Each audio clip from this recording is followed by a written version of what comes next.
So today we're talking about sort of going through the motions, but not just going through the motions. So Rabbi Nachman of Kosow was a scholar in the times of the Baal Shem Tov, the founder of Hasidus, and Hasidus really meant piousness. So there's a book called The Circle of Baal Shem Tov. I'll share a few things from there first. It's written by Rabbi Avraham J Heschel. Not Rabbi, I'm so sorry, there was a different Rabbi Avraham Heschel. This is just by Avraham J Heschel, and he's a well-beloved author. His family was Hasidic. So if the wise man who wishes to teach in reproof finds himself surrounded by fools, for it is written in Proverbs 1:7, fools scorn wisdom and reproof, then his tongue turns heavy. So Rabbi Nachman of Kosow says, unable to speak, as Moses said, I'm heavy of tongue, how can I approach Paro? That is, the stiff-necked people who spurn rebuke is oref, which is like Paro, and oref is a neck, stiff neck, flip the letters around from Paro. Ben Porat Yosef, page 65c.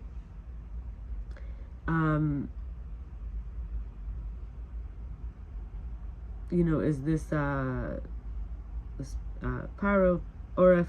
Anyway, so Rabbi Nachman Kosow says where being heavy of tongue wasn't Moses' fault, but that it was the fault of others. For when the wise man speaks to those who are deaf to wisdom,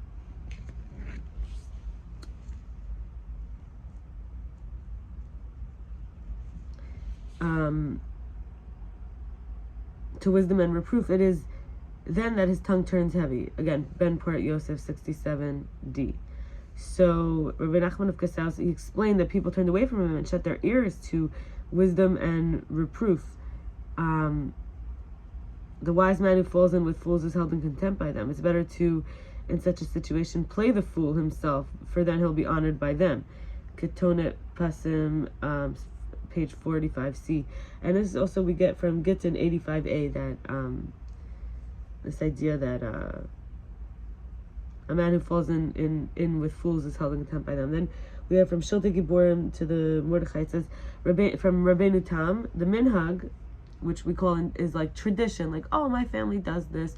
It's not a commandment in Torah. It's not something that even the rabbi said you have to do. It's not from the sages. It's like, oh, my family did it, so I'm going to do it this way. So it says minhag, spelled backwards, is actually Gehenna. Gehenna means hell. So because sometimes it's foolish, it's not wise, and people erringly argue that a minhag should not change, or it can override a hachlata, or they multiply them to the extent that it's not even, you're not even doing what you originally were meant to be doing. Rabbi Nachman of Kosow said that since God knows the thoughts of man as well as their needs, why is it necessary to pray? Put them into words when we pray. So he answered, by means of the organs of physical speech, vessels are formed through which divine grace can flow to the physical world. This would not be so if one silently prayed via thought alone, in which case the flow would also descend only in a spiritual form. Again, Ben Porat Yosef at page 17d, page 41b, and Ketonet Pasim, page 28d. Rabbi Nachman of Kosow read from Devarim, Deuteronomy 10:12, and now Israel, the Lord your God asks what of you, as God asked you to be in the category of what? God asks what of you. So he gives an interesting teaching that God asks you to be in the category of what, so that you'll say after all, what are we? Like, doctors are we? What are we? Or beautiful are we? What are we? So like Moses, who said to Israel in Exodus Shemos 16:7, what are we that you complain against us? This is Toldos Yakov Yosef. So there's various sources, I just want to give all the sources. Yakov Yosef, page 18c. And Rabbi Nachman of Kosow says that as we ingest them, so they shall ingest us. After death, our souls enter into the bodies of animals. Think about the earth and the grass that grows from it. Rambam, Hilchos Yesodei Torah 7:6 writes that only Moses could speak to God whenever he wanted. Indeed, before he died, he asked Joshua to present any questions he might have. Joshua answered, have I left you for even a moment and gone elsewhere? Meaning he had no questions, for he had heard everything. Moshe taught. Immediately, Yeshua's intellectual capacity weakened. He forgot 300 laws. He was unsure of 700 matters. But after Moses was gone, Moshe left. There was no way for him to Moses was taken by God as a death.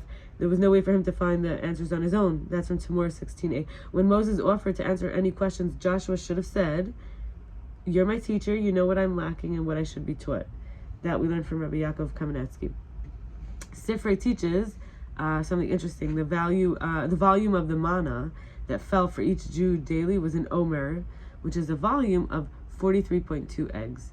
So thinking about what you're eating, whether you're eating 3 meals a day or intermittent fasting and eating like something else, how many eggs is a pie of pizza? Do you eat a whole pizza? How many eggs is a soup for lunch, a sandwich for dinner, an avocado salad, a salad with, chips? Or just think about it, that basically a person needs to eat roughly 43 eggs. And I don't think we're talking about quail eggs. I think we're talking about like normal chicken eggs. Now, I don't know if in those days, in the ancient times in the desert, that a chicken egg was as big as it is now. It's very likely it was a little smaller. I think it could be. But we don't know. I mean, it could be that they were bigger, but probably they were not bigger. Because I'm just saying that we give them hormones and things now. Rashi teaches that the reason Moshe had to select the 70 elders for the Sanhedrin, we learn this from Numbers, Vayikra 11:16, when they had, not Vayikra, sorry, Bamidbar, 11:16, when there had been elders in Egypt already. Exodus, Shemos, we learn about the elders 3:16 and 4:29, and before the 10 Commandments were given, which was in Exodus, Shemos 24:1, is because these sages had died in the heavenly fire that struck the sinners after the episode of the complainers in Numbers, Bamidbar 11:1, because they had earned their fate by irreverently eating and drinking while perceiving the revelation at Sinai. We just had this in the last week's portion, Exodus, Shemos 24:11. It said while they ate and drank. Now we don't know. A lot of people say we don't know. This is commentary interpretation. So some had said we don't know that they were just because they normally ate and drank that and they perceived God. But here it's saying, Rashi's saying that actually while they were perceiving God, they ate and drank. Anyway, at the time, God deferred their punishment in order not to mar the national joy. But their time had come. To replace these elders, God told Moses to choose them from the 4 men who had been the Jewish taskmasters in Egypt. The 4 men actually allowed themselves to be beaten by the Egyptians rather than inflict punishment on their brethren when Pharaoh had ordered them to punish their Israelite brothers, the Israelites. This is from Exodus, Shemos, chapter 5, verse 14. And for them being willing to suffer to protect their fellow Jews, they deserve to be elevated to the highest positions. Happens to be in the book 70, and that's where we got the idea that there's 70 faces of the Torah. Each one had their own way of interpreting the Torah, and it was all true. So in the book 70 Faces by Rabbi Avraham Aryeh Trugman, he says there are actually, when we're thinking of the words, I want to share this. When how could it be that there's so many interpretations? Originally there wasn't even the nekudot, the vowel points. There were certain letters that could be like a vowel, but only like the vav. It's a connecting letter, but really we have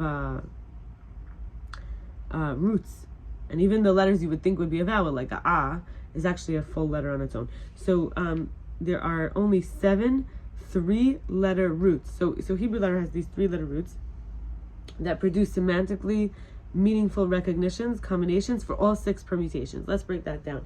So a permutation of a word is when you have, let's say, Aleph, Beis, Gimel, and these are the first 3 letters. But let's say that was a root of a word. Let's say Abeg means something, Eveg, or whatever. And then a permutation would be you do Beis, Gimel, Aleph. Or then you do Gimel, Beis, Aleph. Like, there's 6 ways you could reorganize 3 letters. Now, how do I personally feel about this? I studied DNA when I was in college, and you could still study it. There are base pairs. In other words, there are 3 nucleotides that they make different combinations for. But they come from 4. So there's 3 places where 4 can fit. It ends up you have over 60 combinations. Now there could be many repeats. There could be because you have these 3 spaces and not repeats. You have different ways. Let's say like this. You have let's say A, B, C, D, and you only have 3 spots. There's so many combinations you could have of what the 3 would be. Like when you're trying to figure out a combination of a code, there's let's say a 3 combination, and there's there's 3 and there's really 5 letters, like 1, 2, 3, 4, 5, and there's that there's 3 numbers that you would do as a combination.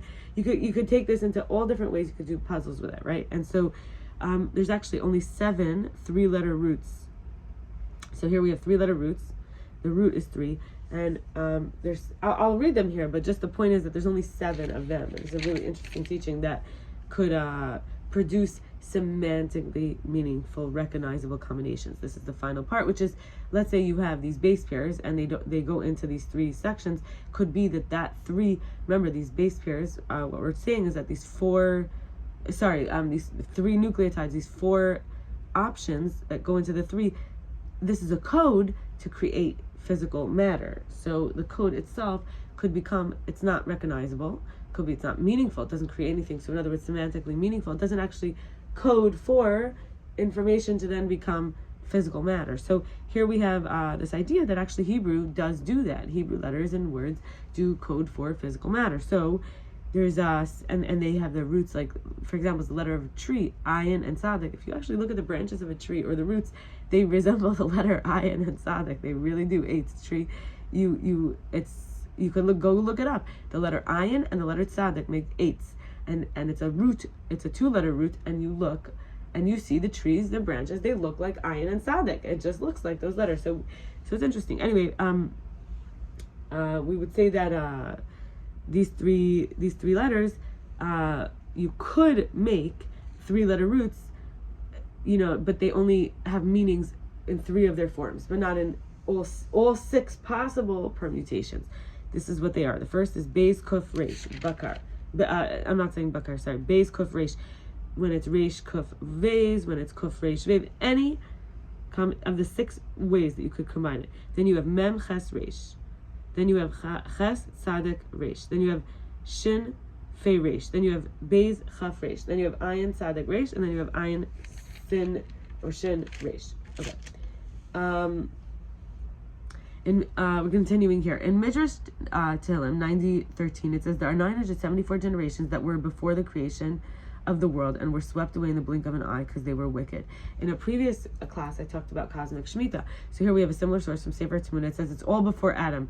But I wanted to give another source, the source of Midrash tehillim 90:13, that it says that there are 974 generations, right? But that before the creation of the world, and they were swept away in the blink of an eye because they were wicked. So food for thought. In Bereishis Rabbah 3:7, Rabbi Yehuda Bar Simon says, it will be evening.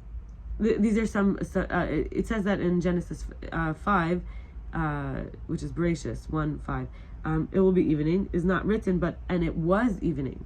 From here we learn there had been an order to time, even beforehand. So for example, it will be evening said it was evening. So conventionally the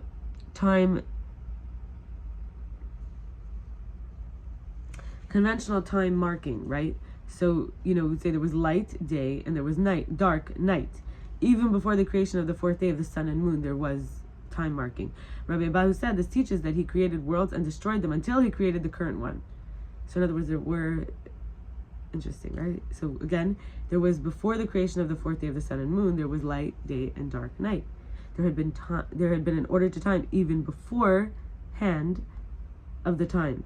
So conventional time marking means. And so Rabbi Abahu teaches that he created the worlds and destroyed them until he created the current one and said, this one pleases me, those did not please me. And Rabbi Pinchas said, the source for Rabbi Abahu, what he said is that God saw everything he'd made, and behold, it was very good.